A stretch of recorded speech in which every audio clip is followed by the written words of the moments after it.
vous dire quelques mots et répondre à vos questions. Écoutez, donc on a aujourd'hui adopté les conclusions de ce sommet et je voudrais dire exactement où on en est. D'abord, par lui-même, ce sommet du G20 est une première puisque c'est la première fois qu'un G20 se tient sur le continent africain. J'insistais là-dessus dès hier et je pense qu'il faut le voir vraiment comme un symbole déjà d'une avancée, d'une reconnaissance du rôle de l'Afrique dans le concert des nations. Et cela vient consacrer une réforme que la France aussi a beaucoup poussée ces dernières années, qui est de donner un siège permanent autour de la table du G20 à l'Union africaine, ce qui était le cas dans ce sommet. Et à soi seul, cet élément est important. Deuxième point, alors qu'il y avait beaucoup de menaces, de craintes, qu'il ne puisse pas y avoir de déclaration, une déclaration A19 a bien été établie. Vous savez, la délégation américaine n'est pas présente, mais elle a été adoptée ce matin. Donc ça, c'est les bonnes choses.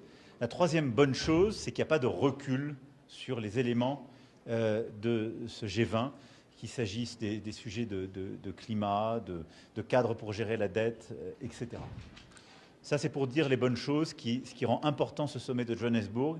Et vraiment, je remercie nos amis sud-africains d'avoir organisé celui-ci dans un moment très difficile, avec beaucoup de tensions géopolitiques.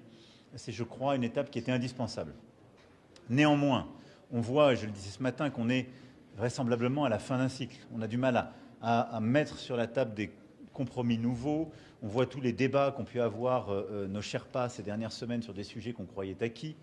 Et on voit bien les difficultés qu'on a dans l'ordre international. Gérer les conflits, on y reviendra sans doute, je pense qu'on se dira un mot de l'Ukraine, mais avoir une même vision de gérer les conflits, c'est-à-dire respecter la Charte des Nations Unies, soutenir la souveraineté territoriale. On voit les doubles standards qui parfois existent autour de la table sur l'un ou sur l'autre des sujets. Je crois à cet égard que la position de la France est une position d'unité et de cohérence. Nous sommes pour le même standard partout, c'est-à-dire que du Soudan à la Palestine et Israël, en passant par l'Ukraine, on défend l'intégrité territoriale, la souveraineté des nations, la dignité humaine. Bon.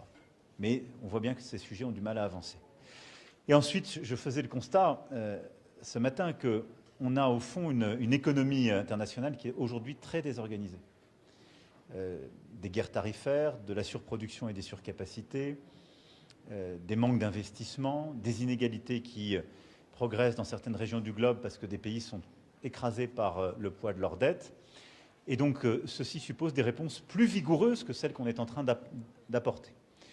Et donc, c'est un peu ce qu'on va essayer de faire dans les prochains mois, en consolidant sur ces éléments défensifs qu'on a pu signer aujourd'hui, mais en perspective du G7 que la France aura à présider l'année prochaine. Le premier élément, nous avons d'ores et déjà lancé un travail